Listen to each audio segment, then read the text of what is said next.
Bapak Ibu semuanya, perkenalkan saya Arif dari Badan Ketahanan Pangan. Di sini kami ditemani oleh fasilitator ya yang menangani kegiatan P2L serta LPM, serta ada juga pendamping desa juga. Jadi ini seperti judulnya yaitu rapat teknis untuk konvergensi kegiatan. Jadi semua lintas sektor OPD baik di tingkat pusat, provinsi, kabupaten, kota, bahkan sampai kecamatan dan desa kita undang semua dalam rangka percepatan penurunan stunting melalui kegiatan pekarangan pangan lestari serta lumbung pangan masyarakat. Seperti itu Bapak Ibu semuanya, jadi kami ulang sedikit, saya ulas sedikit, memang menggalang komitmen dari kita semua, dari Bapak Ibu semuanya, terkait bagaimana kita bisa mereplikasi dan menjaga keberlanjutan dari kegiatan P2L serta lumbung pangan masyarakat ya dalam rangka percepatan penurunan stunting. Nah, kami mohon di sini partisipasi aktif tentunya dari Bapak Ibu semuanya untuk bisa menceritakan bagi yang telah mereplikasi ya P2L dan LPM, silakan bercerita bagaimana kebijakannya terlebih dahulu yang ingin kami dapatkan. Selanjutnya bagaimana prosesnya untuk bisa mereplikasi tersebut, ya terutama terkait mekanisme perencanaan dan penganggaran, sehingga kita bisa mengambil pelajaran untuk daerah-daerah lain yang ingin melakukan replikasi untuk tahun selanjutnya, seperti itu. Nah, selanjutnya Bapak Ibu semuanya, kami juga akan merumuskan kira-kira kendala apa bagi daerah yang belum pernah melakukan replikasi. Nah, kendala tersebut bisa terkait dengan mungkin ada aturan-aturan ya yang menghambat adanya replikasi terkait penganggaran, mekanisme koordinasi, pembinaan ataupun hal-hal teknis. Masih belum memahami apa sih itu P2L, LPM konsepnya seperti apa. Nah, silahkan juga disampaikan sehingga kita bisa merumuskan solusi apa yang bisa kita ambil ya dalam mengatasi kendala tersebut. Jadi seperti ini Bapak Ibu semuanya, mohon izin itu tujuan dari sesi konsultasi daerah. Baik, saya tidak ingin menunjuk terlebih dahulu. Tadi di awal sudah disampaikan Pak Kapus beberapa daerah yang sudah melakukan replikasi baik LPM atau P2L. Saya sudah memiliki datanya dari yang disampaikan Pak Kapus. Tapi kami ingin mengundang dulu Bapak Ibu semuanya yang ingin bercerita kisah suksesnya dalam melakukan replikasi. Kami undang silahkan semuanya, baik dari provinsi, kabupaten, kota, sesuai dengan levelnya, ya, serta camat dan Bapak Ibu camat, serta kepala desa. Kami persilahkan ya, yang ingin bercerita tentang kisah sukses yang telah melakukan replikasi, baik dengan APBD-nya, ya. Recording stop.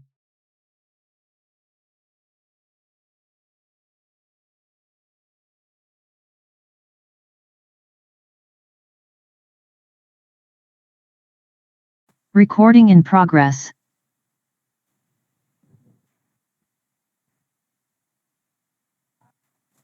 Baik, selamat siang Bapak Ibu sekalian. Kita ada di sesi konsultasi. Sedang ada kesalahan teknis sebentar ya, sedang kita proses sebentar. Oke, baik Bapak Ibu sekalian, Sulawesi Tengah dan Sulawesi Tenggara. Mohon maaf, ada sedikit kesalahan teknis, tapi nggak apa-apa, kita akan proses, kita akan tetap berjalan seperti biasa. Baiklah, Bapak Ibu sekalian, seperti tadi disampaikan oleh Pak Arief, bahwa pada sesi ini merupakan sesi untuk kita berbagi pengalaman tentang bagaimana praktek baik yang telah dilaksanakan di lapangan, tentang bagaimana upaya untuk mereplikasi kegiatan P2L dan lumbung pangan masyarakat, ataupun untuk upaya untuk menjaga keberlanjutan kegiatan P2L dan lumbung pangan masyarakat, karena berdasarkan evaluasi yang telah kita lakukan, kegiatan P2L dan lumbung pangan masyarakat ini memiliki potensi yang sangat besar untuk dalam upaya pencegahan penurunan stunting, untuk mempercepat penurunan stunting. Seperti itu. Baiklah Bapak Ibu sekalian, jika ada yang memiliki pengalaman baik terkait pelaksanaan kegiatan kepekarangan ataupun tentang lumbung pangan yang ada di daerah, kami persilakan Bapak Ibu sekalian untuk sharing dalam forum ini.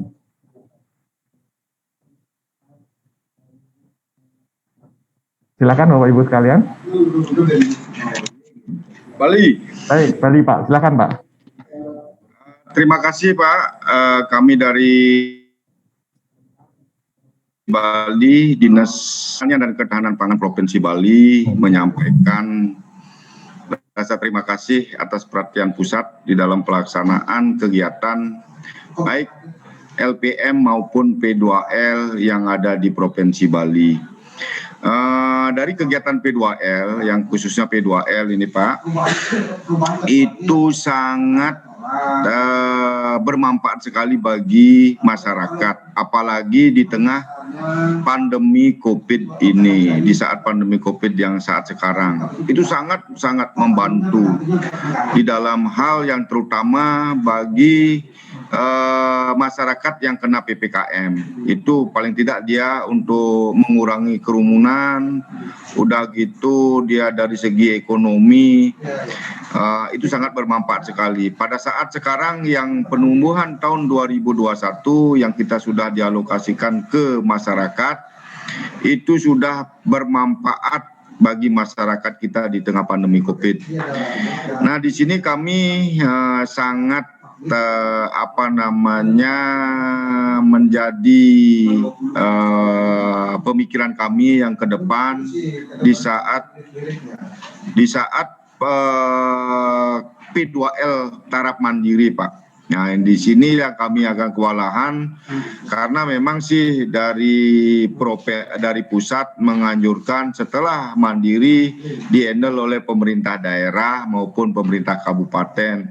Namun akan tetapi dengan kondisi seperti sekarang, Pak, untuk Bali itu sangat-sangat ya keadaan pendanaan sangat terbatas sekali. Nah, ini yang menjadi kendala bagi kami apalagi di masing-masing kabupaten kota. Nah, mungkin kami ya memberikan masukan bagaimana dari pemerintah desa, dari Kementerian Pemerintah Desa untuk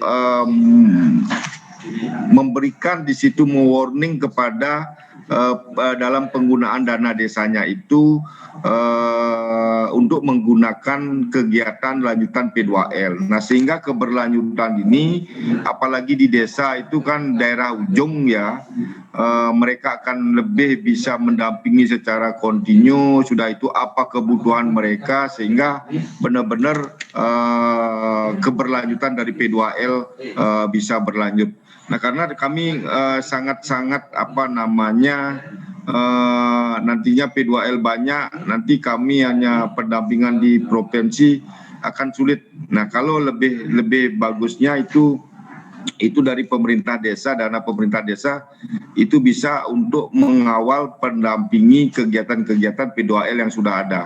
Nah, sehingga lebih masif, Pak, karena ini benar-benar program bukan masalah gizi saja, itu masalah kebersihan, udah gitu masalah sampah, itu semua akan terimbaskan.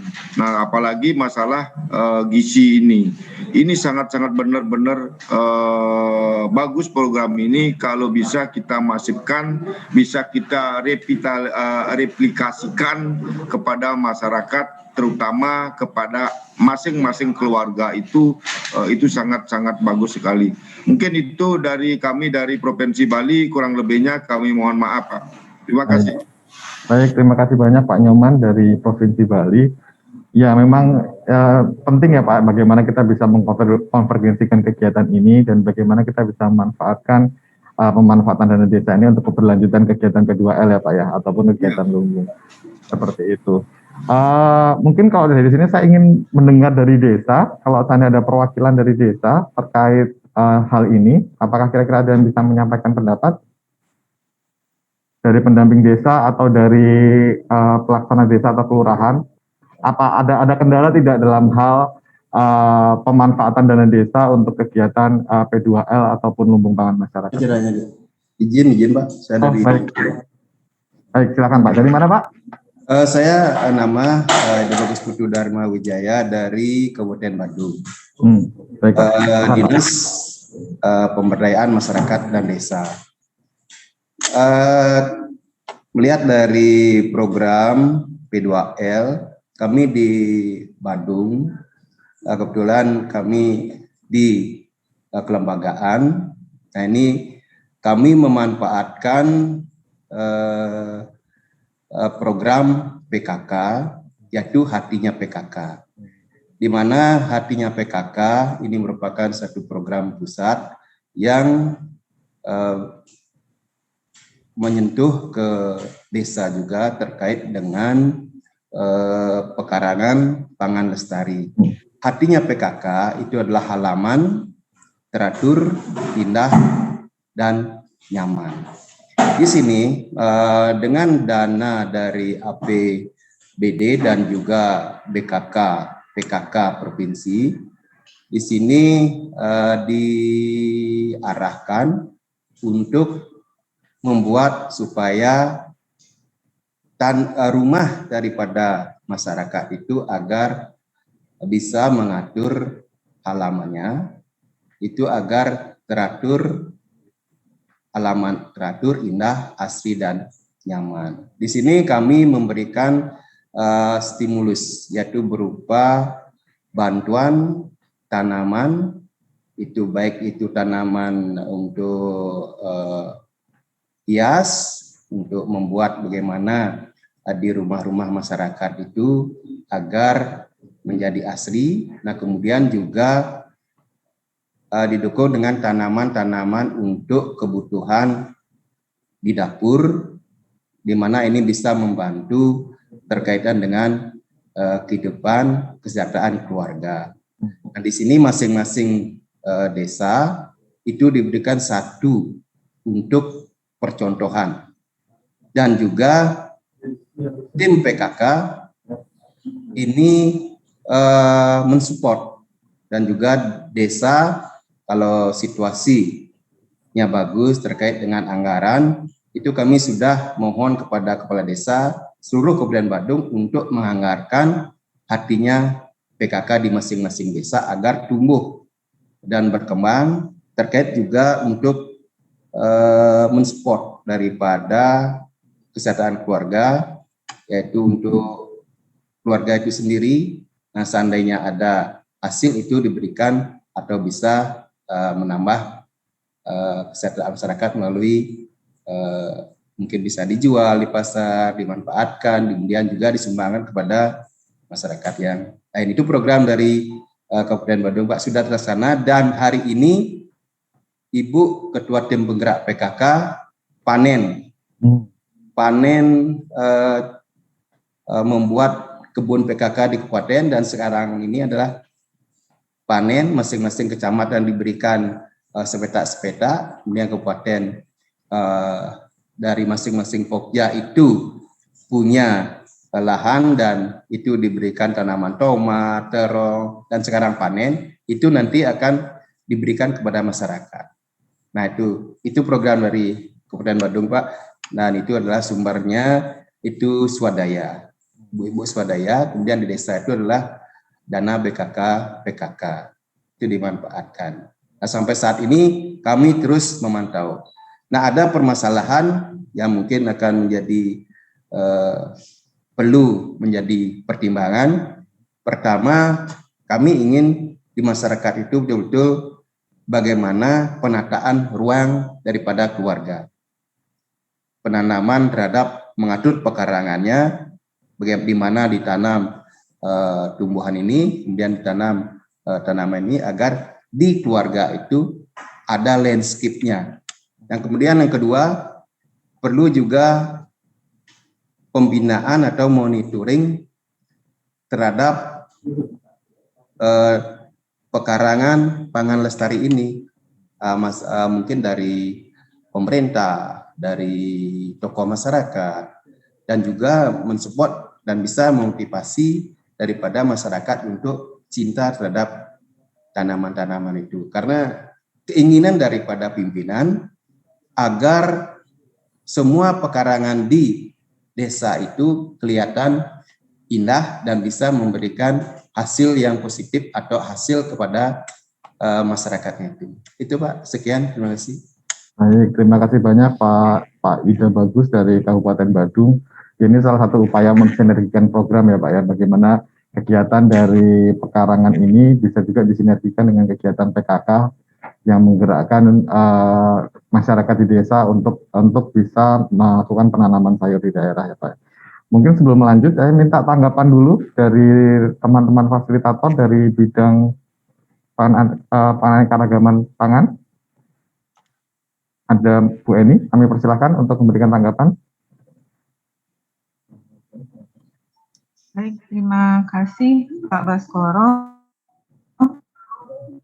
Pertama-tama kami menyampaikan apresiasi yang setinggi-tingginya kepada teman-teman dari Provinsi Bali yang sudah punya replikasi dari kegiatan P2L ini, di mana menggunakan anggaran tidak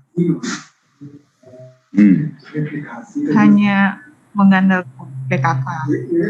Ya memang untuk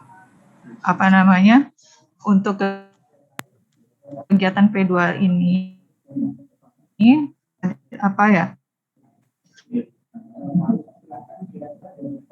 Halo Bu Eni, butuh Bu, suaranya putus-putus sekali Bu. Pembina, terutama tokoh masyarakat. Tes. Ya oke, coba Bu Eni silahkan. Sudah? Baik Bu, bagaimana Bu? Mohon maaf, mungkin sinyal di. Jadi memang seperti yang tadi sudah disampaikan oleh Pak John, untuk kegiatan P2L maupun kegiatan lumbung pangan ini butuh sekali adanya local champion, sehingga masyarakat sekali gerak termotivasi untuk bisa memelihara pekarangannya itu secara berkesinambungan. Karena kita lihat di lapangan, ketika mendapatkan anggaran, oke, itu bagus pekarangannya, namun seiring dengan berjalannya waktu, ketika anggaran itu sudah tidak ada lagi, kegiatan itu terhenti. Nah, kami berharap sesuai dengan namanya, ada pekarangan pangan lestari, kami berharap bahwa pekarangan ini bisa lestari, artinya bisa terus memberikan manfaat bagi masyarakat dalam hal ketersediaan pangan dan suku-suku bisa meningkatkan pendapatan dari rumah tangga itu sendiri. Ya ini salah satu contoh model yang baik ya dari Provinsi Bali yang mungkin bisa direplikasi oleh Bapak dan Ibu sekalian di wilayah lainnya. Mungkin demikian Pak Bas, atau dari Rati, Bu Rati ada yang bisa mau ditambahkan? Oke, baik. Demikian Pak Bas, terima kasih. Baik, terima kasih Bu Eni. Ya, saya menangkap pesan dari Bu Eni itu bagaimana local champion itu bisa menggerakkan masyarakat sekitar ya. Karena ya kami juga melihat pengalaman di lapangan, memang kalau seandainya di wilayah tersebut ada penggerak-penggerak yang secara khusus bisa secara intens melakukan pendampingan atau melakukan dorongan pada masyarakat, ini kegiatan itu cenderung bisa dapat lebih berlanjut dibandingkan dengan kelompok yang lainnya. Ya kami harapkan bisa ditumbuhkan lokal champion setempat untuk bisa keberlanjutan kegiatan P2L. Baik, selanjutnya saya melihat ada 2 orang yang raise hand. Mungkin dari Pak Stephen Lai dari NTT, kami persilakan Pak. Baik, terima kasih Pak Moderator. Ya, kami dari NTT, dari Dinas Pertanian dan Ketahanan Pangan Provinsi NTT. Kalau untuk P2L tahun ini cukup banyaknya 158. Dan untuk replikasinya kami lewat KRPL, dana APBD 2, APBD 1. Dana APBD ini tahun lalu itu kita ada replikasi 88 kelompok, dan tahun ini dia agak turun jadi 66 kelompok.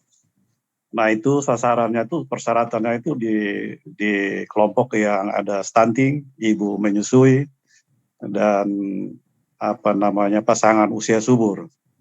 Dan itu lokasinya menggunakan SK Gubernur di mana daerah-daerah stuntingnya.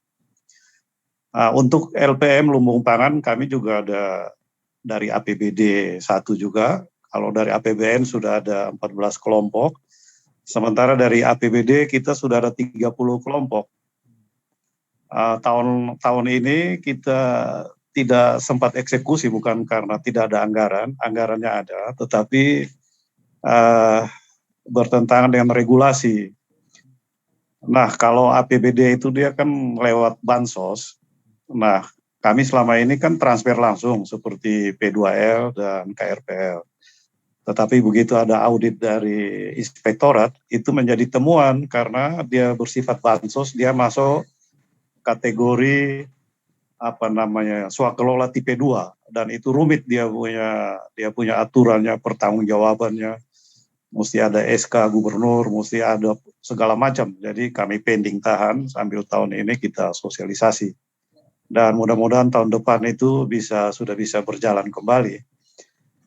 Jadi kami satu kelompok itu untuk LPM itu sekitar 24,5 juta itu.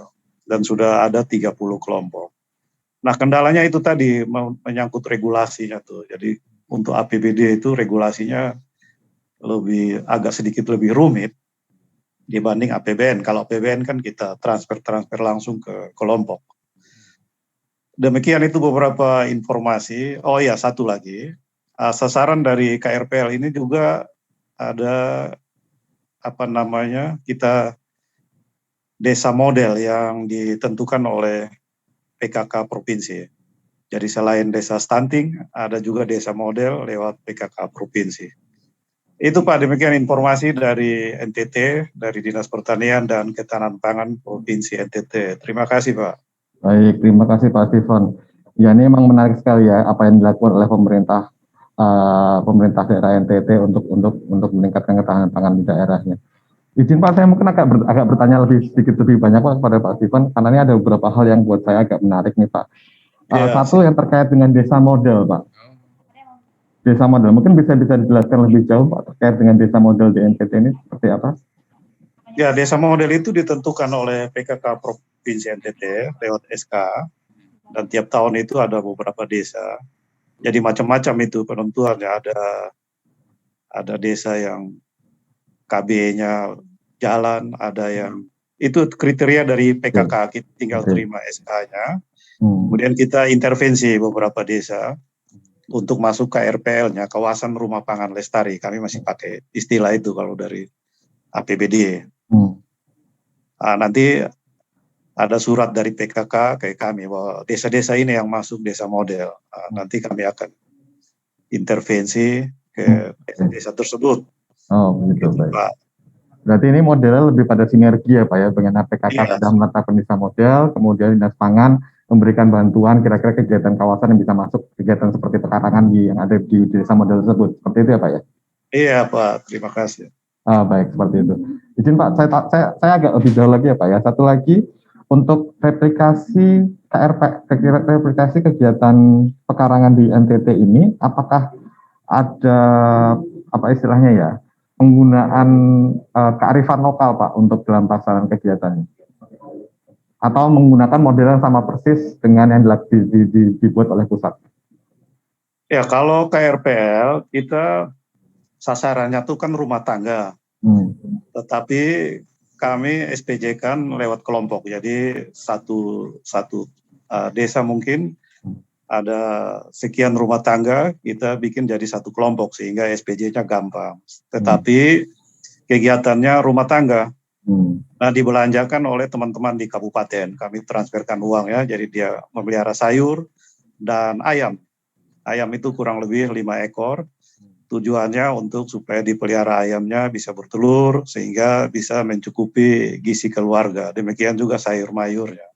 Jadi tujuan utama memang tidak banyak, satu keluarga mungkin sekitar 1,5 atau berapa juta itu. Tapi dengan ketentuan itu bibitnya sekian, polybagnya sekian, ayamnya sekian. Jadi diharapkan bisa berkembang. Seperti itu Pak. Terima kasih. Baik, terima kasih banyak Pak Stephen. Selanjutnya ini ada Pak Hendrik dari Provinsi NTT juga. Kami persilahkan Pak Hendrik. Ya Pak, terima kasih Pak Baskoro ya. Baik, yang terhormat rekan-rekan yang masih berada di Zoom ini, terlebih rekan saya yang barusan selesai Pak Stephen Lai. Ya memang betul untuk kegiatan desa model itu kita lihat bahwa Dinas Pemberdayaan Masyarakat dan Desa berkolaborasi dengan Dinas Pertanian, di mana untuk lokasi desa model itu, di mana salah satunya itu adalah mereka kegiatan PKK, di mana untuk ibu-ibu di dalam mengusahakan pekarangan, sehingga itu juga mendapat dukungan atau support dari Dinas Pertanian dan Ketahanan Pangan.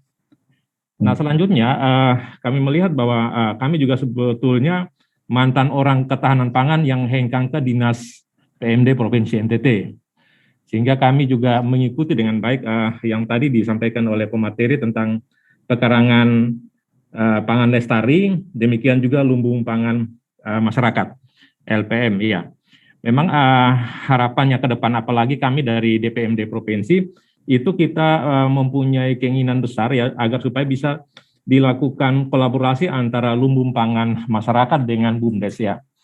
Itu yang sempat tadi juga kami sampaikan di survei itu, harapannya supaya ada istilahnya kolaborasi. Jadi ujung-ujung yang kita membangun itu adalah masyarakat desa ya, baik itu yang dari PMD maupun dari Dinas Pertanian, kita semua tertuju sasaran itu adalah masyarakat desa ya, apapun namanya ya. Nah, terlebih yang tadi juga sudah disampaikan dari Kemendes PDTT tentang penggunaan dana desa, juga ada kode-kode rekening yang memungkinkan untuk melakukan ataupun mereplikasi kegiatan pekarangan pangan lokal ya, pangan lestari. Dan tentu juga ini pasti didengar juga ataupun secara regulasi itu sudah ada dalam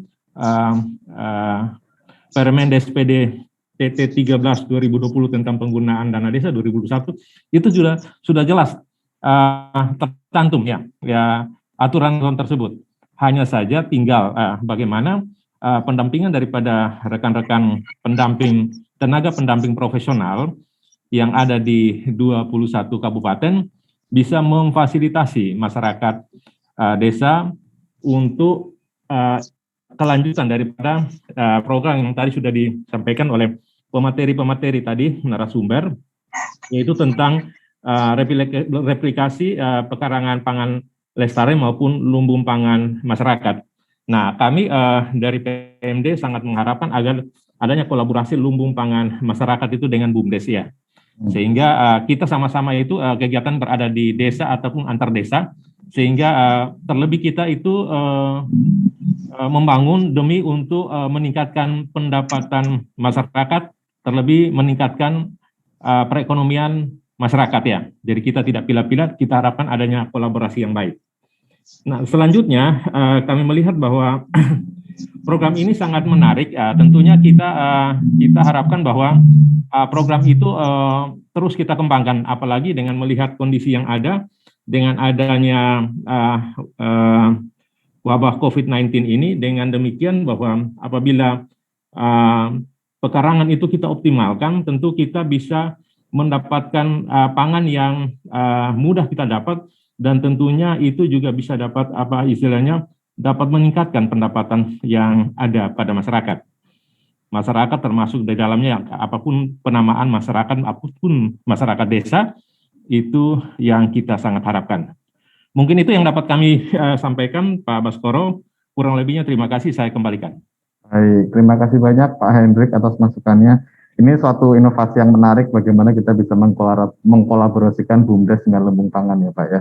Ya mudah-mudahan ini bisa kita laksanakan Pak. Selanjutnya mungkin saya minta tanggapan dulu. Pertama dari mungkin sebelumnya ke Bu Febi dulu. Tanggapan dari Bu Febi terkait dengan kolaborasi ini bagaimana Bu pandangannya dari pusat? Oke, baik, terima kasih Mas Baskoro atas kesempatan yang diberikan. Tadi ada pertanyaan mengenai kolaborasi BUMDes dengan lumbung pangan masyarakat. Sebenarnya kita di pusat itu sudah pada bulan Agustus 2020 lalu sudah antara Kementan dengan Kemendes, dalam hal ini diwakili oleh BKP dengan Pak Sekjen dari Kemendes, sudah ada perjanjian kerja bersama PKB dalam upaya penguatan lumbung pangan masyarakat desa. Jadi di sini perlu dibedakan antara lumbung desa dengan lumbung pangan masyarakat desa. Maksud lumbung pangan masyarakat desa itu adalah lumbung pangan masyarakat yang dieskalasi skalanya untuk memenuhi cadangan pangan masyarakat desa. Jadi awalnya lumbung pangan itu mungkin hanya skupnya kelompok-kelompok. Nah, dengan LPMDes itu maksudnya dia menjadi cadangan pangan masyarakat desa, dikelolanya makanya oleh Gapoktan, tidak lagi Poktan-Poktan. Sedangkan kalau lumbung desa kan milik pemerintah desa ya, ini mungkin lebih tepatnya sama dengan cadangan pangan pemerintah desa. Nah, dengan adanya perjanjian kerja bersama ini sebenarnya sudah membuka adanya kolaborasi antara lumbung-lumbung pangan yang ada dengan BUMDes. Kolaborasinya untuk mekanismenya bisa disesuaikan dengan kondisi wilayah masing-masing. Mekanismenya bisa disepakati bersama. Misalnya lumbung pangan masyarakatnya menjadi pemasok, sedangkan BUMDesnya menjadi off-taker. Karena BUMDes ini memiliki modal dan jejaring pemasaran. Jadi gabah beras yang dihasilkan oleh lumbung ini sudah ada kerjasama dengan BUMDes sebagai off-takernya, si lumbung pemasoknya, begitu bisa. Ini salah satu contoh ya. Bisa juga misalnya lumbungnya tidak punya penggilingan. Nah, dia lumbung ini bisa juga bekerja sama dengan BUMDes, misalnya BUMDes punya penggilingannya. Nanti dia yang menyerap gabah-gabahnya untuk digiling kemudian dijual bisa. Kalau untuk mekanisme itu bisa disepakati antara BUMDes dengan lumbung. Yang jelas untuk sama-sama kelompok lumbung dapat menjadi cadangan pangan masyarakat, tetap eksis, sustain. Stoknya terus bertambah, tapi modalnya juga terus bertambah untuk peningkatan pendapatan. Harapannya seperti itu. BUMDes juga dia menjadikan gapokan lumbung ini sebagai mitra yang dia dapat mengembangkan usaha di jual beli gabah beras, bisa juga seperti itu. Mungkin dan juga ini saya kalau menurut pernyataan dari penjelasan dari Ibu dari Kementerian Desa bahwa dana desa ini memungkinkan untuk kegiatan lumbung pangan masyarakat desa. Nah, kelompok-kelompok lumbung itu bisa mengusulkan, kan sebenarnya dana desa itu bukan hanya untuk kegiatan fisik ya, bisa untuk pemberdayaan masyarakat. Kelompok-kelompok lumbung pangan ini bisa mengusulkan kegiatan penguatan lumbung pangan, misalnya tidak punya modal untuk pengisian, lumbungnya ada, cuma mereka tidak punya modal. Bisa mengusulkan melalui musyawarah Musrenbangdes ya, untuk kemudian dianggarkan di RPJMdes. Gitu. Mungkin ini salah satu dan tentunya perlu pendampingan dari OPD dinas dan perangkat desa gitu untuk pengandalian, pendampingan gitu agar lumbung-lumbung yang ada, kan ini banyak lumbung sebenarnya fisiknya sudah terbangun oleh pusat, tetapi mungkin pusat pada stimulus awal memberikan pengisian, kemudian selanjutnya harusnya pendampingan pembinaan dari daerah terus gitu, misalnya pemupukan modalnya kurang bisa dikolaborasikan dengan BUMDes, bisa mengusulkan melalui dana desa, mungkin seperti itu, dan atau terutama dari APBD-nya kalau memungkinkan untuk pengisiannya, sebaiknya seperti itu ya. Terima kasih. Baik, terima kasih banyak Bu Febi ya Bu. Kalau kita melihat regulasinya, kelihatannya memang regulasi sebenarnya sudah memungkinkan Pak Henry. Tinggal bagaimana pelaksanaan di lapangan. Silakan berkolaborasi, silakan bersinergi dengan teman-teman di lapangan untuk bisa melaksanakan regulasi, melaksanakan untuk integrasi antara BUMDes dengan lumbung pangan ini, Pak. Seperti itu, Pak. Terima kasih. Bu Eni, apakah mau ada tanggapan terkait dengan desa model atau yang terkait dengan hal ini? Sementara cukup dulu, Pak. Cukup, baik. Terima kasih. Baik, kita lanjutkan. Selanjutnya, saya belum mendengar dari teman-teman dari desa, apakah dari pendamping desa ataupun dari pengurus desa tentang bagaimana pelaksanaan dana desa di lapangan. Apakah ada kendala dalam pelaksanaan dana desa itu kalau seandainya kita laksanakan replikasi dengan menggunakan dana desa? Apakah ada teman-teman dari desa atau yang kira-kira bisa memberikan gambaran situasi di lapangan seperti apa? PMD Kabupaten, Pak. Oh, baik, silakan Pak Jeffrey ya dari Kabupaten Sumba Barat ya Pak ya? Ya, benar Pak. Baik, silakan Pak Jeffrey. Baik, terima kasih Pak. Mungkin sedikit sharing terkait apa yang dilakukan oleh Kabupaten Sumba Barat, Pak. Saya sependapat Pak, intinya kolaborasi Pak. Jadi kalau kita lihat dana desa itu sangat fleksibel. mau dipakai apa aja, orang bilang bisa sebenarnya. Menunya sangat terbuka. Nah, yang kami lakukan tahun ini, Pak, terkait ketahanan pangan, fokus kami tidak ke pembangunan fisik, lebih ke pemberdayaan. Jadi lahan-lahan tidur yang ada itu, Pak, kami sistem padat karya tunai, itu dikembangkan tanaman pangan seperti jagung, kacang-kacangan, kemudian ada padi gogo. Memang yang dibutuhkan sekarang kolaborasi, Pak, kolaborasi perangkat daerah terkait. Contoh misalnya, ketika desa menganggarkan pemanfaatan lahan kering, lahan terlantar, ya Dinas Pertanian harus masuk kasih bimbingan teknis. Kalau kita hanya harap pendamping tadi yang disebut oleh Pak Kabid dari Dinas PMD Provinsi, kadang-kadang pendamping Pak pengetahuannya kurang, jadi harus kolaborasi dengan dinas-dinas terkait. Nah, sebagai gambaran Pak, kami tahun ini dari dana desa untuk total 63 desa, itu ada pengembangan 3.000 hektar jagung, lahan-lahan yang terlantar itu, kemudian ada sekitar 2.000 hektar padi ladang, itu pakai dana desa, Pak. Kemudian terkait saya pribadi belum terlalu tahu itu istilah lumbung pangan, terus tadi yang pemanfaatan pekarangan, tapi intinya seluruh desa itu sudah menganggarkan, Pak, bantuan-bantuan benih hortikultura, sayur-sayuran untuk masyarakat. Jadi saya kira kalau di zaman sekarang katanya anggaran APBD 2 kurang, Pak, karena ada refocusing, realokasi, saya kira dana desa yang paling memungkinkan itu, Pak. Tinggal sekarang ya masing-masing stakeholder yang berkepentingan di situ harus memberikan advokasi sehingga desa bisa bisa memiliki pemahaman bahwa ternyata kegiatan tanam sayur di pekarangan atau kampung sayur itu bisa berhasil. Kami juga sekarang lagi kembangkan kampung ternak, Pak. Tidak seluruh desa, tapi ada beberapa kampung yang kami kembangkan kampung ternak itu melalui dana desa juga. Ada yang memelihara kambing, ada yang memelihara ayam, bebek untuk pemenuhan kebutuhan protein. Mungkin demikian dari saya, Pak, saya kembalikan. Baik, terima kasih banyak Pak Jeffrey. Ya, memang penting sekali ya Pak advokasi kepada daerah untuk bisa berkolaborasi dengan seluruh stakeholder sehingga sinergi antar kegiatan itu bisa berjalan dengan baik. Baik, terima kasih banyak masukannya dari Pak Jeffrey dari Sumba Barat. Baik, kira-kira dari desa ada lagi yang akan menyampaikan? Izin Pak. Bali.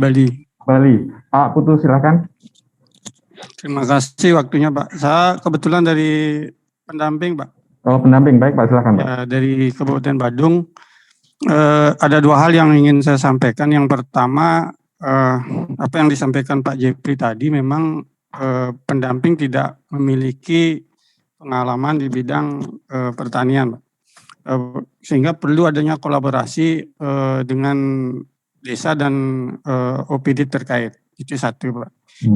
Menjadi kendala kami ketika mendampingi desa. Desa membuat sebuah kegiatan, apakah itu ketahanan pangan, P2L dan LPM, pengetahuan kami kurang. Yang kedua, kendalanya adalah desa sudah semangat membuat kegiatan, cuman tidak punya contoh-contoh kegiatan baik di bidang P2L dan LPM. Di samping itu juga rencana anggaran biayanya biasanya itu yang kendala di desa. Apa yang harus mereka anggarkan, apa harus mereka buat gitu. Ini kendala kami, Pak. Kalau mau program ketahanan pangan ini masuk di 2022, ya bulan-bulan ini saatnya harus dilaksanakan kolaborasi seperti ini gitu. Nah, yang kedua, ada praktek baik yang saya dampingi di Kelurahan Abian Base, Pak. Ini kelurahan, kalau desa masih punya dana, Pak. Kalau yang susah itu kan di kelurahan, Pak. Nah, kemarin tahun 2021 kami mendampingi dengan komunitas bagaimana mendorong kelurahan untuk membuat urban farming, karena ini kan di perkotaan, Pak. Ada satu praktek baik yang ada di Kelurahan Abian Base itu menggunakan CSR, Pak. CSR dari PLN mendapatkan 70 juta. Kami desain bukan ketahanan pangan saja, tapi pengelolaan sampah rumah tangga disinergikan dengan ketahanan pangan. Ada dua kegiatan di sana, Pak. Karena kalau berbicara ketahanan pangan, pertanian itu akan butuh pupuk dan lain sebagainya, sehingga tidak beli lagi kalau kami sinergikan dengan pengolahan sampah rumah tangga dengan menggunakan komposter, Pak. Nah, dari sampah rumah tangga itu diolah menjadi kompos, ada komposnya kompos padat dan kompos cair. Nah, pupuk itulah digunakan untuk memelihara tanaman pangan. Ada yang kalau tidak punya pekarangan dia pakai barang-barang bekas, ada juga yang pakai hidroponik, Pak. Hidroponik. Nah, ini menarik menurut saya di kelurahan yang susah mencari pendanaan, tetapi bisa kami linkkan dengan CSR.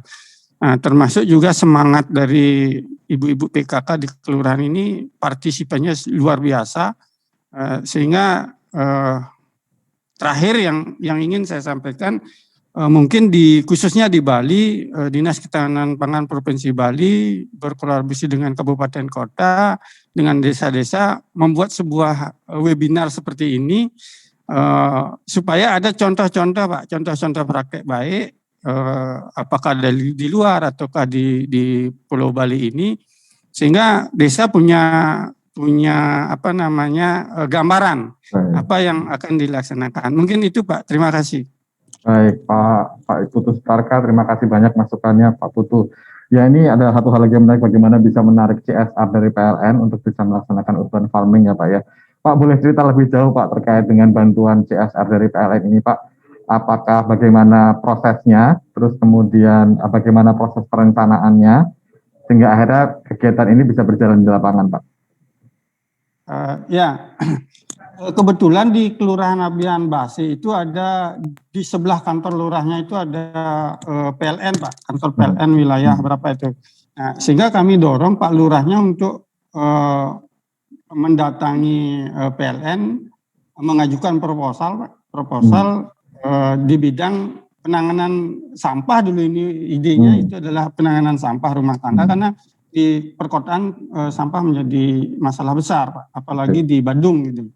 Nah, sehingga muncul kami dengan Pak Lurahnya membuat proposal, sehingga ada dari PLN juga punya program di bidang lingkungan, sehingga nyambung gitu.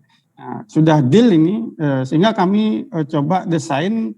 Yang pertama ada pelatihan dulu, Pak. Ada pelatihan pengolahan sampah berbasis sumber, bagaimana cara memilah sampah organik dan anorganik. Setelah itu kami latih membuat kompos dengan tong komposter, Pak, menggunakan tong komposter. Nah, dan yang kedua adalah bercocok tanam hidroponik. Dari kompos yang pupuk cair itu diolah untuk nutrisi di hidroponik, sehingga ini sinergi antara pengolahan sampah dan ketahanan pangan. Nah, itu, Pak, ceritanya seperti itu. Kami dengan komunitas membuat menggerakkan PKK-nya untuk menularkan kepada warga-warga yang lain. Itu saja. Baik. Ya, terima kasih banyak Pak Sutarka untuk sharing pengalaman dan informasinya, Pak. Ya, ini penting juga untuk bagaimana kita bisa melibatkan pihak-pihak lain ya, Pak ya. Karena kan kalau seandainya kita hanya bergantung pada pendanaan APBN atau APBD ini akan sangat sulit. Apabila kita bisa ikut menggerakkan dari pihak-pihak yang kira-kira terkait seperti PLN atau CSR dari perusahaan lain, mungkin ini akan menjadi suatu dorongan tersendiri bagi masyarakat untuk melaksanakan kegiatan. Ya, terima kasih banyak Pak Sutarka atas infonya. Selanjutnya ini ada Pak Sulaiman dari Sultra. Silakan Pak. Ya, terima kasih Pak. Assalamualaikum warahmatullahi wabarakatuh. Waalaikumsalam warahmatullahi wabarakatuh. Silakan Pak. Ya, pertama-tama Pak, kami menyampaikan izin dari pimpinan kami Bapak Bupati. Hari ini seyogianya beliau bersama-sama kita Pak untuk mengikuti Zoom ini. Tapi karena beliau bersamaan dengan tugas-tugas lain yang sama-sama pentingnya dengan kegiatan webinar kita hari ini Pak. Baik Pak, terima kasih. Yang pertama Pak, saya ada tadi materi dari Pak Niko, yaitu masalah LPM, lumbung pangan masyarakat, Pak. Di menu proposal atau apa ini yang selalu diusulkan setiap tahun kita membuat proposal, Pak. Kebetulan Kabupaten Wakatobi ini, Pak, kabupaten yang terdiri dari pulau-pulau. Jadi kami berada di Kabupaten Wakatobi, Sulawesi Tenggara, Pak, terdiri dari 4 pulau besar. Sehingga menu ini kami dari Wakatobi, Pak, selalu LPM ini atau lumbung pangan ini harus diperuntukkan kepada daerah yang punya sentra produksi padi, utamanya padi, atau lebih yang diharuskan itu harus ada sawah. Ternyata di penjelasan Pak Niko tadi bahwa isinya lumbung pangan itu tidak harus padi-padian atau beras, bisa juga dari komoditas lain, apakah itu bisa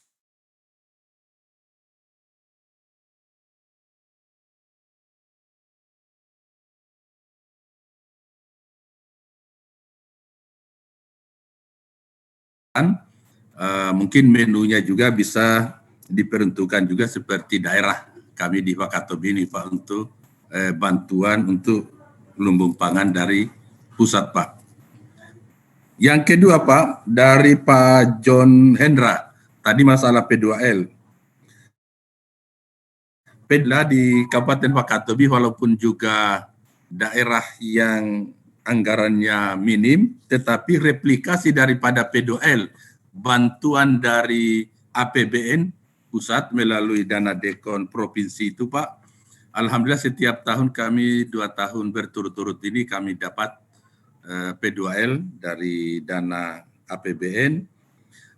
Namun replikasinya juga alhamdulillah ada, walaupun terbatas, hanya di setiap tahun 2 kelompok, Pak, 2 kelompok tani untuk dari P2L anggaran APBD. Di APBD itu setiap tahunnya sekali lagi 2 kelompok tani, Pak. Yang menarik, Pak, di P2L ini, karena Wakatobi ini, Pak, daerahnya ini dari pulau-pulau, terdiri dari pulau-pulau, maka RAB atau rancangan kegiatannya itu P2L dari pusat ini, Pak, tidak memungkinkan untuk dilaksanakan kegiatan ini di luar ibu kota kabupaten. Harus kita melihat RAB atau rancangan anggaran belanjanya itu ya harus dilaksanakan di deka-deka dan ibu kota, di desa yang memang diperuntukkan untuk daerah-daerah yang menjadi lokus stunting. Memang kami bantuan P2L itu, Pak, kami mengacu sesuai dengan aturan atau persyaratan yang disampaikan baik dari pusat lewat Dinas Ketahanan Pangan Provinsi, itu antara lain adalah daerah-daerah yang menjadi lokus stunting, seperti itu antara lain, Pak. Hanya kalau boleh, Pak, untuk ke depan agar semua kabupaten desa atau kecamatan yang jauh atau dipisahkan oleh laut dari ibu kota, juga kegiatan P2L ini dapat dilaksanakan di kecamatan atau desa tersebut, Pak. Saya kira untuk sementara, Pak, terima kasih. Assalamualaikum warahmatullahi wabarakatuh. Baik, Pak Sulaiman, terima kasih banyak. Waalaikumsalam warahmatullahi wabarakatuh. Pak Sulaiman, sebelum kita minta tanggapan dari tim fasilitator, mungkin kalau boleh dijelaskan, Pak, kira-kira apa sih permasalahannya kenapa kegiatan P2L ini tidak bisa dilaksanakan di luar kegiatan dari daerah sekitar ibu kota, Pak? Bisa dijelaskan lebih lanjut, Pak? Iya, terima kasih, Pak. Karena kondisi yang harus menyeberang lewat transportasi laut, sehingga anggarannya itu tidak cukup. Kalau di kegiatan P2L itu dilaksanakan di luar ibu kota kabupaten, iya, karena menyeberang lautan sehingga anggarannya tidak mencukupi, Pak. Jadi untuk pendampingannya ya, Pak, ya? Ya, pendampingannya, betul, pendampingannya. Itu, Pak, antara lain. Terima kasih. Baik, Pak, terima kasih. Oke, saya akan minta tanggapan mungkin dari Bu Eni dulu terkait dengan P2L. Silakan, Bu Eni. Ya, terima kasih Pak Baskoro. Terima kasih untuk komentar dari Bapak dari Sumba Barat dan juga dari Kabupaten Wakatobi. sesuai dengan catatan kami untuk Kabupaten Sumba Barat ini sebenarnya mendapatkan anggaran untuk P2L sebanyak 8, di mana P2L reguler ada 6 kelompok dan juga yang DAK 2 kelompok, sehingga totalnya 8 di tahun 2021 ini. Nah, mungkin 2021. Nah, untuk mengetahui bagaimana sih P2L ini kegiatannya seperti apa, Bapak bisa berkoordinasi dengan Dinas Ketahanan Pangan di tingkat provinsi. Dan kita juga ada beberapa modul terkait dengan budidaya, kemudian hingga ada 4 modul yang kita miliki, nanti bisa di-share ke Bapak untuk sebagai mungkin panduan ya dalam melaksanakan kegiatan P2L ini. Mungkin nanti kalau ada alamat email atau apa bisa kita sampaikan modul kita ini. Kemudian untuk dari Wakatobi, ya betul Bapak, untuk Kabupaten Wakatobi ini ada 9 alokasi di tahun 2021, untuk penumbuhan ada 4 dan pengembangannya 5. Betul tadi yang disampaikan, memang lokasi-lokasi diutamakan yang dekat dengan ibu kota kabupaten. Kenapa? Memang salah satu kunci dari kesuksesan kegiatan P2L ini adalah pendampingan. Pendampingan mulai dari penentuan CPCL-nya, apakah memenuhi syarat sesuai dengan juknis, lalu kemudian implementasi dari kegiatan itu sendiri. Karena beberapa kali kami lihat di lapangan itu ketika pelaksanaannya melenceng dari juknis yang sudah kita tetapkan. Oleh karena itu pendampingan itu menjadi kunci yang penting juga. Kalau lokasinya jauh, memang selain anggaran yang tidak mencukupi, mungkin frekuensi kita untuk melakukan pendampingan juga mungkin menjadi sulit ya. Walaupun memang sekarang kondisinya kita bisa by phone, tapi ketika kita datang langsung itu mungkin koneksinya itu bisa lebih beda ya, bisa berbeda gitu loh. Ya betul. Mungkin pertama-tama kita untuk lokasi-lokasi yang dekat. Berikutnya, jika anggaran sudah di daerah sudah memungkinkan, lalu kemudian daerah di tingkat kecamatannya dan di seluruh kabupaten itu aparaturnya sudah memahami konsep tentang kegiatan P2L ini, mungkin bisa lebih luas lagi. Tapi untuk awal-awal mungkin memang yang kami pun setuju untuk lokasi yang tidak terlalu jauh dari ibu kota sehingga mudah untuk kita pantau. Karena memang ya itu semakin jarang dipantau, semakin jarang dimonitor, tingkat keberhasilan juga semakin rendah. Mungkin demikian Pak Baskoro yang bisa disampaikan. Baik, terima kasih banyak Bu Eni. Baik, itu seperti itu komentar tanggapan sementara Pak. Selanjutnya Bu Febi, kami persilakan. Baik, terima kasih Mas Baskoro. Terima kasih Pak Sulaiman atas pertanyaannya. Untuk kegiatan lumbung pangan masyarakat, memang kami di pusat sejak 2009 itu mengalokasikan pembangunan lumbung pangan masyarakat melalui DAK ya Pak ya, DAK fisik bidang pertanian. Nah, hanya saja untuk sebelum tahun 2020 itu mekanismenya usulan atau siapa yang mendapatkan lumbung, daerahnya, kabupatennya itu dilakukan sendiri oleh daerah. Nah, baru sejak 2020 ke sini namanya DAK fisik penugasan, itu lokpri kabupatennya ditetapkan oleh pusat.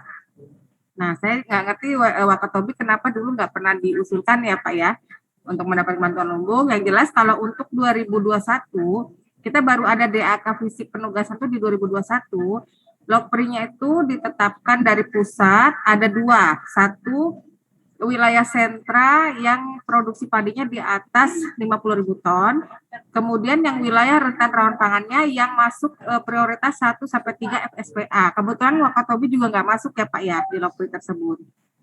Nah, tapi ke depan ini dari Pak Kapus itu mengarahkan agar juga untuk pembangunan lumbung dak ke depan mungkin bisa menjadi pertimbangan untuk wilayah-wilayah stunting dan bisa juga mungkin untuk wilayah-wilayah kepulauan ya Pak ya. Nah, Untuk tadi saya dengar ada pembangunan lumbung ya Pak ya, tetap dari APBD ya Pak? P2L Bu, P2L. Oh, P2L. Oke, kalau begitu Pak mungkin karena sebenarnya kan lumbung ini tidak hanya dibutuhkan di wilayah sentra ya Pak ya. Mungkin kalau di sentranya dia selain sebagai cadangan pangan juga untuk pengolahan penjualan, tetapi kalau di wilayah rentan, apalagi pulau-pulau, lumbung ini kan diperlukan sebagai tempat penyimpanan cadangan pangan ya Pak. Iya. Sebenarnya penting gitu. Mungkin dari APBD kalau memungkinkan mengalokasikan untuk pembangunan lumbung Pak. Karena penting terutama kondisi seperti saat ini banyak bencana ya Pak ya, apalagi pandemi seperti ini gitu, butuh lumbung. Iya Bu, kebetulan kami baru CPPD-nya Bu, cadangan pangannya, tapi masalah penyimpanannya tadi itu, lumbungnya kalau memang itu yang harus diupayakan juga Bu.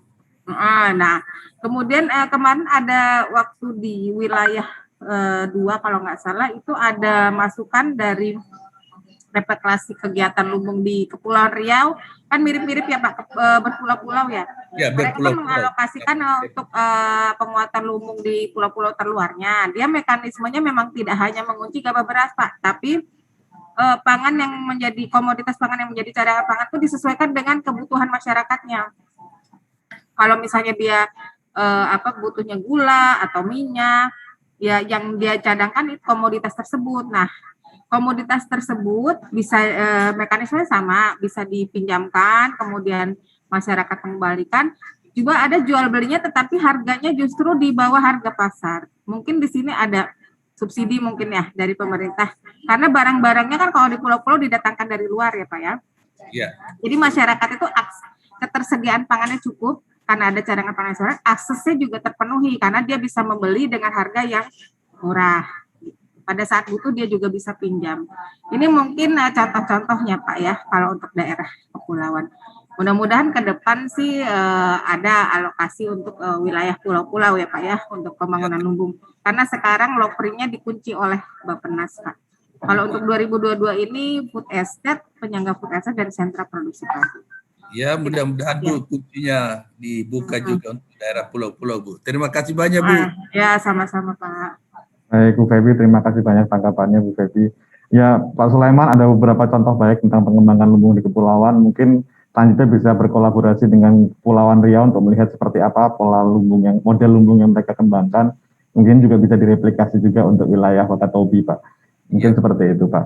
Baik. Terima kasih. Ya, begitu Pak Sulaiman. Baik Bapak Ibu, karena keterbatasan waktu, kami akan buka satu sesi terakhir. Untuk satu sesi terakhir ini kepada dua rakyat terakhir, satu dari Kabupaten Kupang, Pak Martianus ya, kemudian satu lagi dengan Ibu Maria dari NTT untuk sesi terakhir ini. Pertama kepada Pak Marten dulu, kami persilakan. Baik, terima kasih. Selamat siang Pak Baskoro. Siang Bapak Pak. Ibu sekalian, peserta rapat teknis, saya langsung saja. Minta maaf. Saya langsung saja, jadi terkait dengan praktek-praktek baik yang sudah dilakukan di Kabupaten Kupang terkait dengan intervensi peningkatan ketahanan pangan dan gizi juga konvergensi stunting. Jadi hampir sama dengan yang lain, kita melakukan kolaborasi dan kemitraan dengan berbagai lembaga, lintas pendanaan, lintas program. Jadi saya rasa intinya di situ. Memang dalam pelaksanaan kegiatan ada kendala-kendala, contohnya keterbatasan dana, kemudian pendampingan dan lain-lain. Tetapi dengan strategi kita melakukan kolaborasi, baik itu lewat kolaborasi dengan program dari APBN pusat yang KRPL, P2L maupun LPM. Kemudian yang replikasi dari provinsi ke kabupaten, kami juga terima kasih, kami mendapat replikasi itu. Dan juga dari kabupaten sendiri lewat dana APBD kabupaten maupun di dana desa ada melakukan replikasi terhadap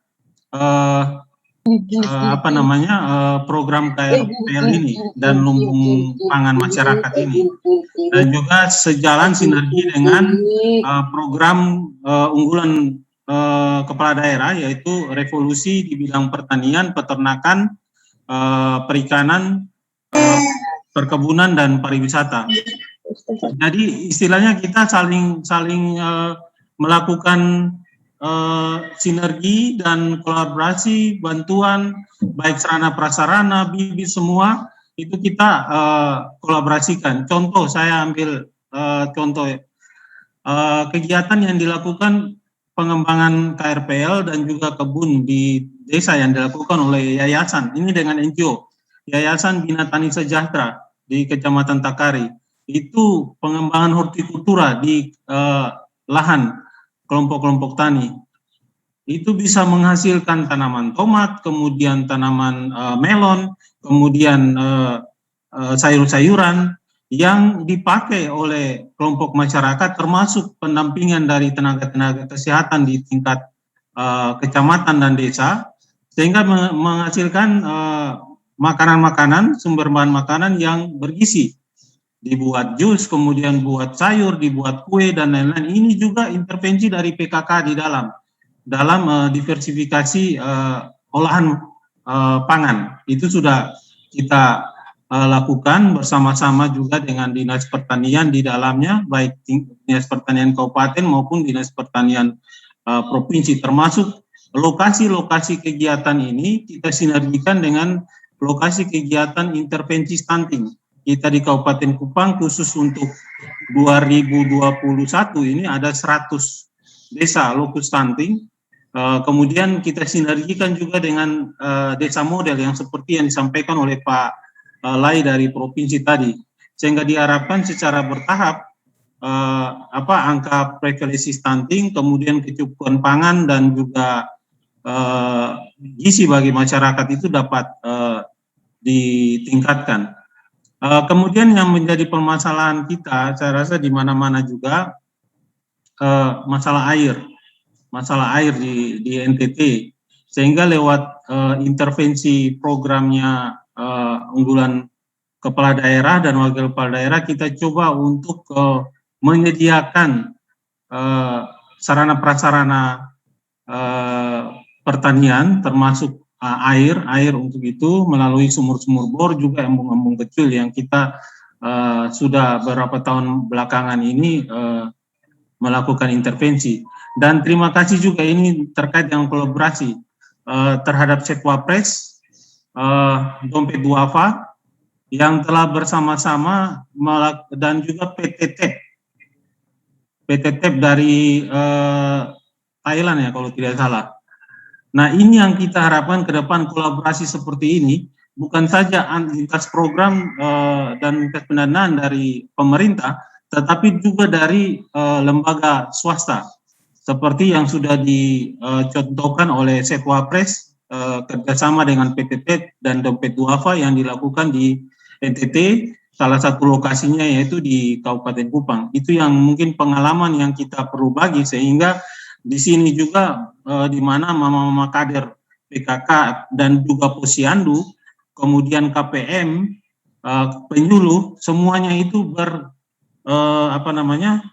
sinergi, saling bekerja sama dalam rangka melaksanakan berbagai program kegiatan ini, mulai dari kegiatan sosialisasi, penguatan kapasitas pengetahuan kepada kader Posyandu, KPM dan lain-lain. Ini saling bersinergi. Dinas teknis terkait, baik itu PU, kemudian sanitasi ini dari perumahan dan permukiman, kemudian dari pertanian.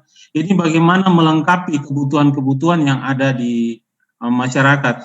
Dan memang kendala yang paling utama yang kami rasakan, saya rasa sama dengan yang lain, terkait dengan pendanaan. Di mana sudah 2 tahun ini kita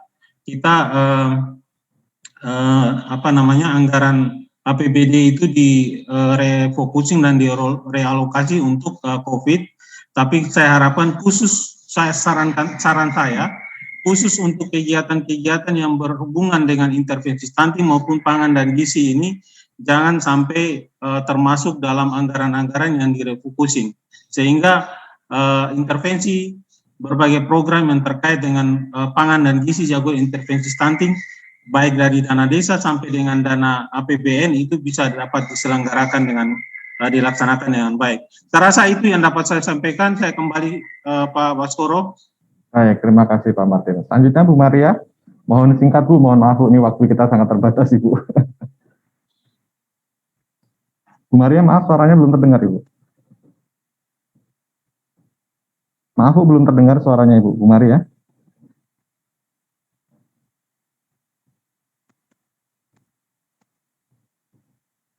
Halo Bu Maria, suaranya belum ada Bu, mohon maaf.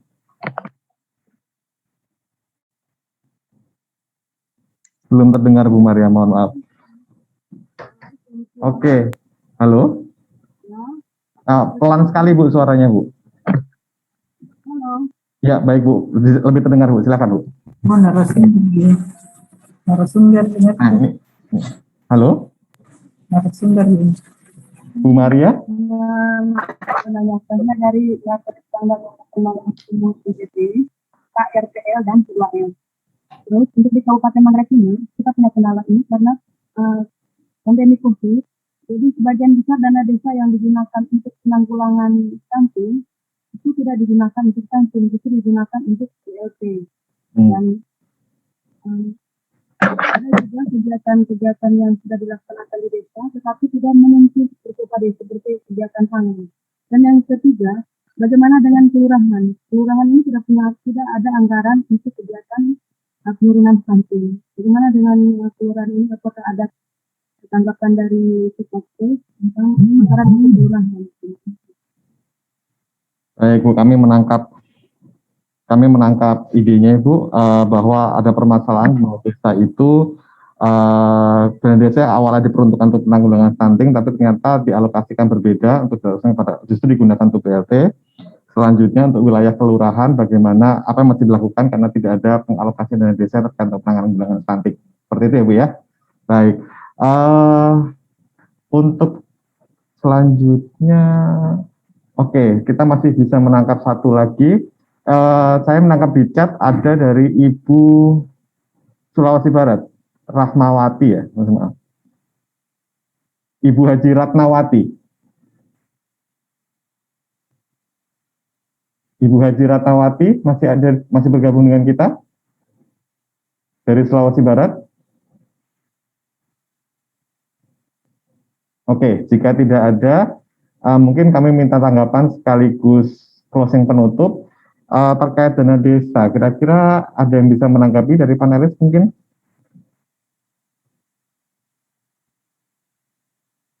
Oke, jika tidak ada, baik Bu Maria, pertanyaan Ibu akan kami tampung dulu, kami masukkan dalam chat box kami yang dalam kuesioner, kemudian akan kami jawab melalui kuesioner tersebut. Jadi silakan Ibu pantau kuesionernya untuk melihat tanggapan dari kami. Kami persilahkan. Baik, selanjutnya Bu Febi, apakah ada pernyataan terakhir? Mungkin untuk kegiatan lumbung pangan, kami mengharapkan provinsi, kabupaten, kota melakukan pembinaan dan pendampingan terhadap lumbung-lumbung existing, baik yang dibangun DAK APBN maupun APBD ataupun swadaya. Terutama untuk lumbung-lumbung yang kosong, kami harapkan ada alokasi APBD untuk pengisiannya dengan pendampingan untuk pengelolaan cadangan pangannya agar lumbungnya berkembang berkelanjutan, baik sebagai cadangan pangan bagi masyarakat maupun untuk meningkatkan pendapatan dari kelompok-kelompok lumbung tersebut. Mungkin itu aja Pak. Terima kasih. Baik, terima kasih Bu Febi. Selanjutnya Bu Eni, silakan jika ada closing statement. Bu Eni, ya silakan. Ya. Halo. Ya, silakan. Jadi memang untuk kegiatan P2L ini kami harapkan memang bisa ada sinergitas dari berbagai pihak di desa dengan bisa menggunakan anggaran yang memang ada di desa, baik bisa dari APBD maupun dari dana desa itu sendiri. Dan juga yang terpenting adalah adanya local champion untuk keberlangsungan, untuk kelestarian program ini tidak hanya setahun, tapi juga bisa berkelanjutan ke depannya. Demikian, terima kasih. Baik, terima kasih banyak Bapak Ibu sekalian. Baik, Bapak Ibu sekalian, saya tidak akan menyimpulkan karena ini adalah sharing sesi kita untuk sharing berbagi pengalaman Bapak Ibu sekalian tentang bagaimana pelaksanaan praktek baik, replikasi dan upaya keberlanjutan kegiatan P2L dan lumbung pangan masyarakat. Cuma ada satu statement yang mungkin dapat saya ambil dari chatroom seperti disampaikan oleh Bapak dari Manggarai Barat, bagaimana suatu inovasi ini, bagaimana supaya ini bisa dipublikasikan secara aplikatif untuk disesuaikan dengan kondisi daerah di masing-masing. Ya, ini memang satu inovasi yang baik. Mudah-mudahan ini akan menjadi inspirasi buat kita juga, tidak hanya kami di pusat, tapi juga di daerah. Bagaimana apa yang sudah dilaksanakan di daerah ini bisa dipublikasikan secara aplikatif sehingga bisa direplikasi dan ditiru oleh wilayah lain dengan menyesuaikan dengan kondisi di masing-masing wilayah. Baiklah Bapak Ibu sekalian, dengan demikian berakhir sesi konsultasi kita pada siang hari ini. Nanti selanjutnya ada sesi penutup setelah ini. Mohon Bapak Ibu sekalian dapat bertahan dengan kami, bersabar sebentar kira untuk sesi penutupan. Tapi selanjutnya kami ingatkan Bapak Ibu juga untuk bisa mengisi kuesioner yang ada dalam chat room terkait dengan kegiatan ini. Baik Bapak Ibu sekalian, akhir kata wassalamualaikum warahmatullahi wabarakatuh. Salam sehat, sampai bertemu lagi di pertemuan berikutnya.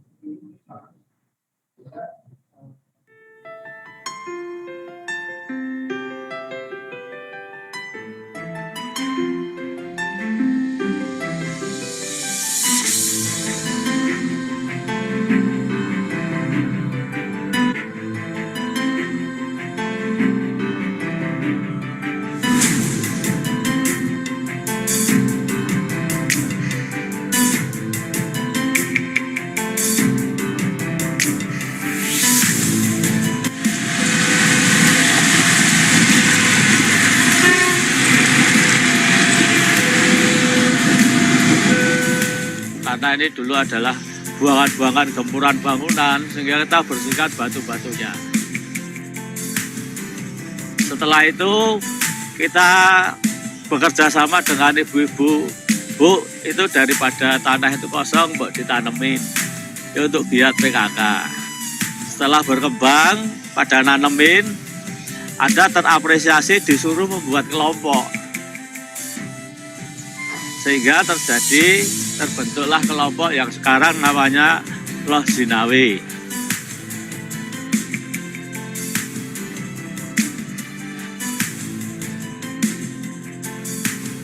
Taman Berseri adalah kelompok tani remaja yang saat ini dikelola oleh pemuda-pemudi di wilayah RW 2 Kelurahan Terban.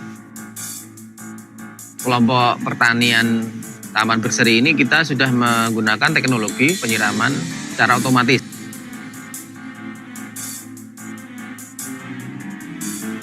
Dulu lahan di sekitar sini itu penuh dengan gerumbul, artinya lahan yang tidak dimanfaatkan.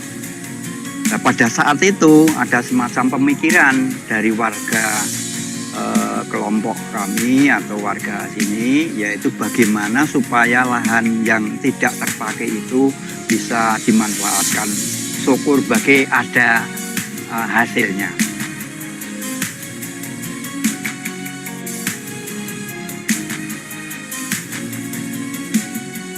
Kita awalnya dari kelompok tani ibu-ibu yang suka menanam dan didukung oleh pemerintah setempat seperti kelurahan, kecamatan, dinas pertanian kota maupun provinsi. Kami dibantu mendapatkan bantuan berupa media, bibit, dan pelatihan.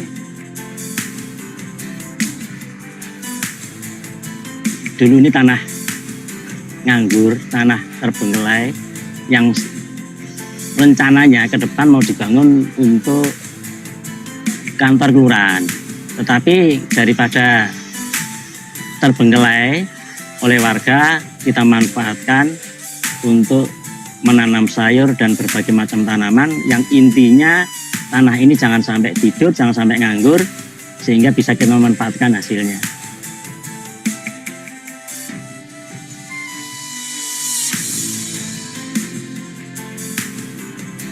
bagi warga masyarakat di sini di masa pandemi seperti ini sangat membantu sekali. Karena kita kebutuhan sayuran kita sudah sedikit terpenuhi.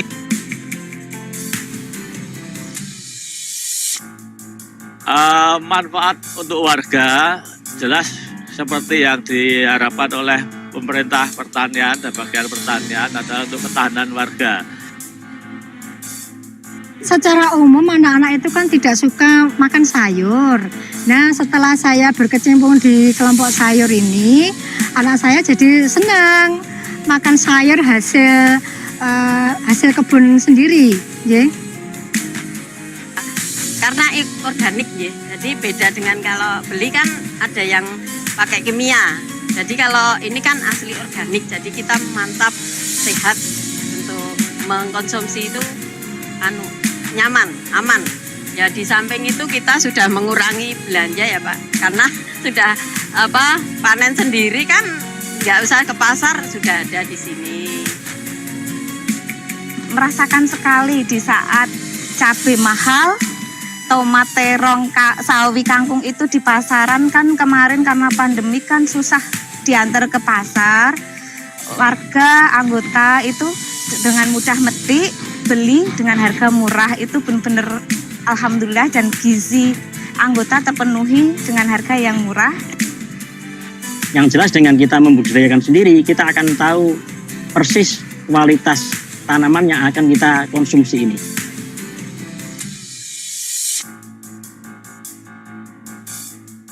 Harapan kami ini akan berkesinambungan. Nah, dengan adanya penanaman bibit ini, harapannya ke depan bisa mengurangi angka stunting di Kelurahan Terban. Cita-cita kita mendungan itu menjadi hijau, subur, bermanfaat untuk semua. Itu. Harapannya Maju Makmur tetap ada dan terus menerus sampai nanti ke anak cucu kita, menanamkan rasa cinta menanam.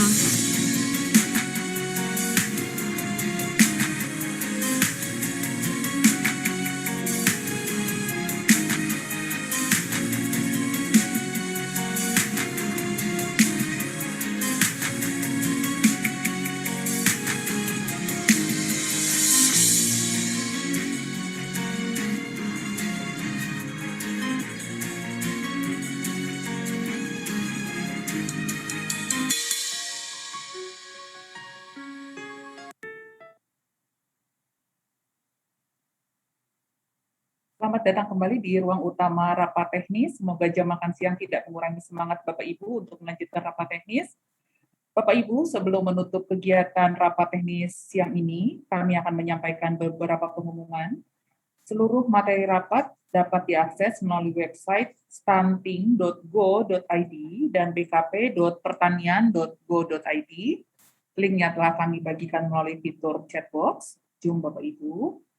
Selain itu, untuk seluruh peserta rapat teknis yang mendaftar secara resmi dan mengikuti rapat ini secara penuh akan mendapatkan sertifikat dalam bentuk elektronik yang akan kami kirimkan melalui email kepada Bapak Ibu.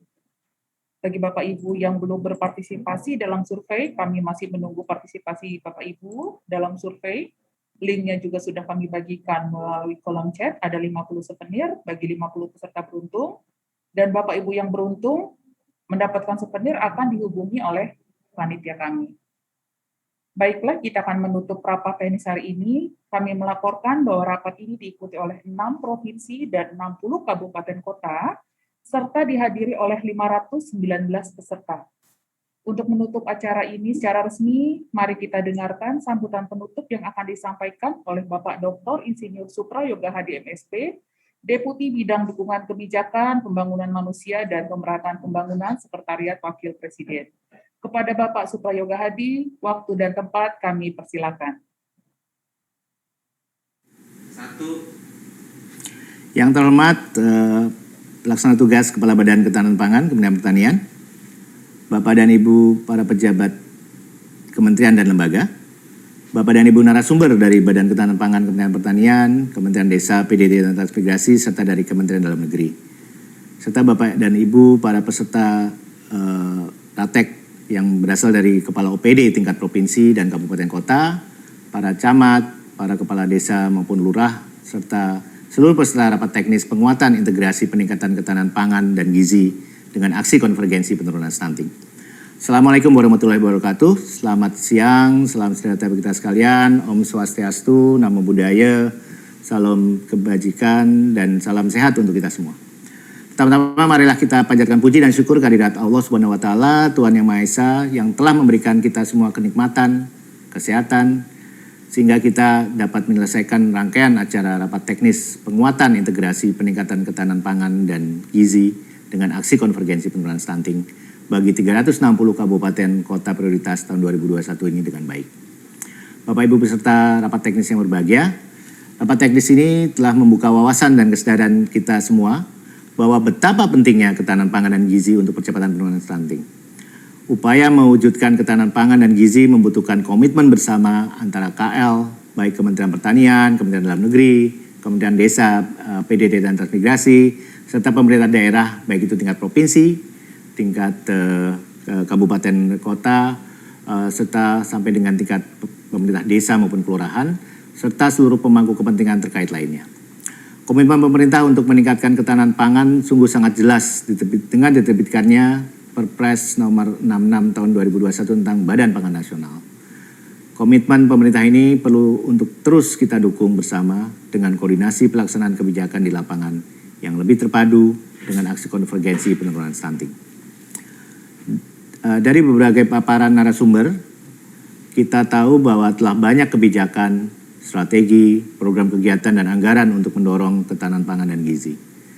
Kementerian Pertanian, seperti contohnya, telah melaksanakan program pekarangan pangan lestari atau P2L dan juga lumbung pangan masyarakat atau LPM. Kemudian Kementerian Desa, PDT dan Transmigrasi juga mendorong desa berketahanan pangan sebagai bagian dari program SDGs Desa melalui pemanfaatan pekarangan dan tanah kas desa yang tentunya dapat mendukung upaya percepatan penurunan stunting. Sementara Kementerian Dalam Negeri juga telah melakukan pembinaan konvergensi percepatan penurunan stunting melalui 8 aksi konvergensi yang melibatkan OPD atau organisasi perangkat daerah terkait, termasuk yang bertanggung jawab atas ketahanan pangan di daerah. Dari video yang diputarkan dalam acara ini, yang Bapak Ibu telah saksikan, kita mengetahui bahwa program-program ini manfaatnya telah dirasakan secara nyata oleh masyarakat. Bapak dan Ibu peserta Ratek yang saya hormati, upaya mewujudkan ketahanan pangan dan gizi berkelanjutan di desa maupun kelurahan melalui P2L dan LPM tidak luput dari sejumlah tantangan. Selain proses perencanaan belum terintegrasi dengan baik dan kebijakan penganggaran yang belum terfokus pada khususnya infrastruktur, juga terkait dengan ketersediaan pendampingan teknis yang juga masih relatif kurang. Data dari Kementerian Dalam Negeri menunjukkan bahwa data cakupan intervensi program pekarangan pangan lestari pada aksi 1, khususnya untuk analisis situasi, konvergensi, percepatan penurunan stunting, masih sangat rendah. Hal ini tentunya membutuhkan komitmen bersama, baik dari pimpinan daerah, juga pimpinan di desa, kelurahan, maupun pemangku kepentingan terkait lainnya, bahwa pemenuhan kebutuhan pangan dan gizi di tingkat individu, tingkat keluarga, dan tingkat masyarakat sangatlah penting untuk mendukung percepatan penurunan stunting. Selain komitmen bersama dari kepala daerah, juga diperlukan sinergitas mengingat bahwa ketahanan pangan dan gizi bersifat multisektor. Sinergitas ketahanan pangan dan gizi ini harus dimulai dari tingkat perencanaan berbasis data terpadu, penganggaran, pelaksanaan, dan juga pemanfaatannya. Bapak Ibu yang saya hormati, selain replikasi dari program P2L dengan mengoptimalkan pemanfaatan pekarangan untuk ketahanan pangan keluarga, lumbung desa atau LPM tadi yang selama ini juga harus diaktifkan kembali. Kemudian diintegrasikan dengan lumbung pangan masyarakat atau LPM.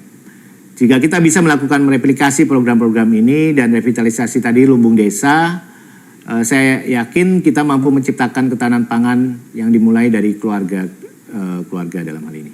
Jika ketahanan pangan bisa dijamin ketersediaannya, keterjangkauan maupun aksesnya, dan juga pemanfaatannya, maka asupan pangan dan gizi bagi keluarga lebih bisa dipastikan.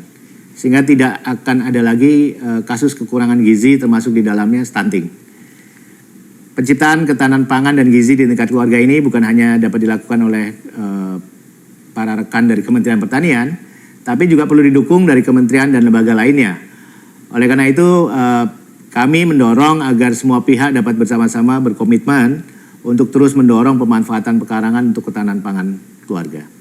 Bapak Ibu yang saya hormati, hal penting lainnya yang dalam melakukan percepatan penurunan stunting adalah tentang data. Termasuk di dalamnya data tentang ketahanan pangan dan gizi. Data terpadu ketahanan pangan, pemantauan, dan evaluasi secara berkala, dan juga sharing praktek baik pengelolaan program pekarangan pangan lestari atau P2L tadi, dan juga program lumbung pangan masyarakat atau LPM, sebagai hasil kerja bersama lintas sektor di daerah, dan juga di tingkat desa dan kelurahan harus terus dilakukan dan ditingkatkan. Sekretariat Wakil Presiden saat ini telah mengembangkan satu dashboard yang berisi data dan informasi dari berbagai data kementerian lembaga yang dapat diakses oleh semua pihak. Mungkin nanti bisa Bapak dan Ibu bisa mengunjungi dashboard Cetwapres itu di https di dashboard.stunting.go.id, kemudian / latar belakang pilar. Jadi untuk mempelajari lebih lanjut. Kenapa ini perlu? Karena kita berharap bahwa ini dimaksudkan untuk menjamin fungsi pemantauan dan evaluasi dukungan lintas KL dalam upaya penguatan ketahanan pangan untuk percepatan penurunan stunting dapat dipahami oleh semua pihak dalam hal ini. Bapak Ibu yang saya hormati, akhir kata, sebagai penutup, saya menyampaikan banyak terima kasih dan apresiasi kepada semua peserta, baik dari kementerian dan lembaga, juga dari berbagai mitra lain, baik itu di tingkat pusat maupun daerah.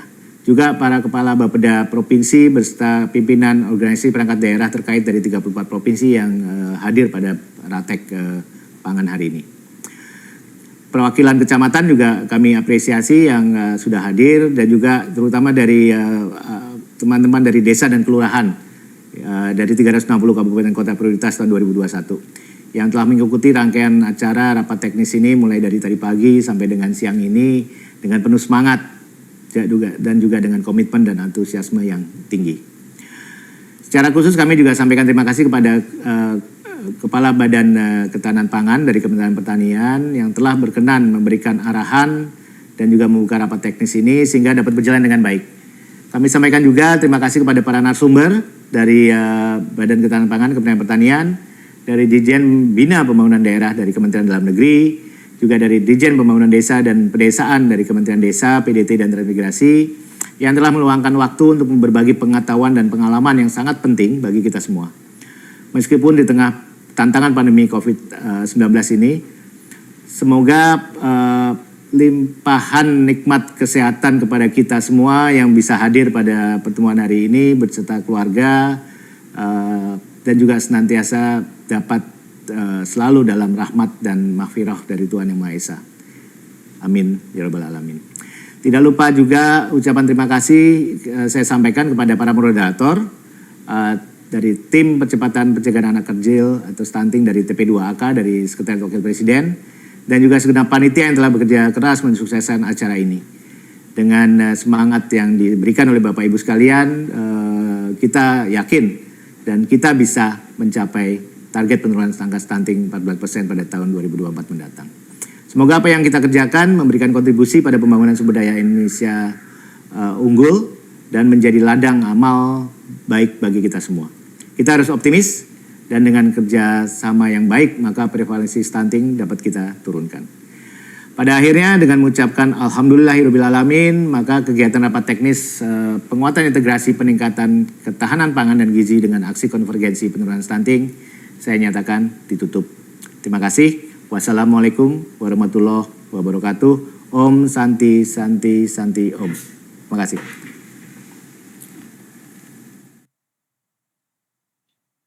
Terima kasih Bapak Suprayoga Hadi untuk sambutan penutupnya.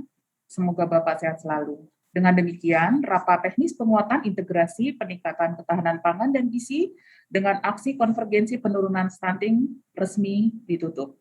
Semoga acara ini bermanfaat bagi kita semua. Saya, Irma Siahaan, mewakili seluruh panitia yang bertugas, mengucapkan terima kasih atas partisipasi Bapak dan Ibu, dan mohon maaf apabila ada hal yang kurang berkenan. Akhir kata, wassalamualaikum warahmatullahi wabarakatuh. Salam sejahtera.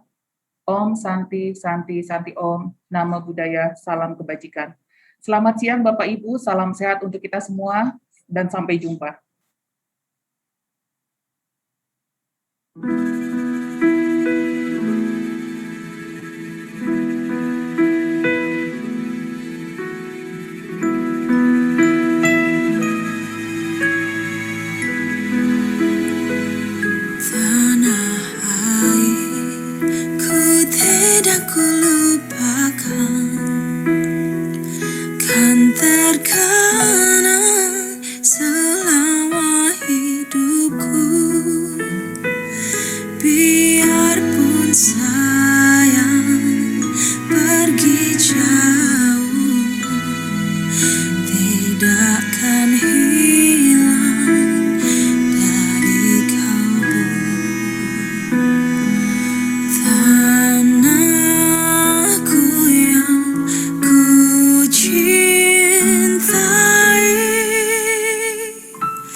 Recording stopped.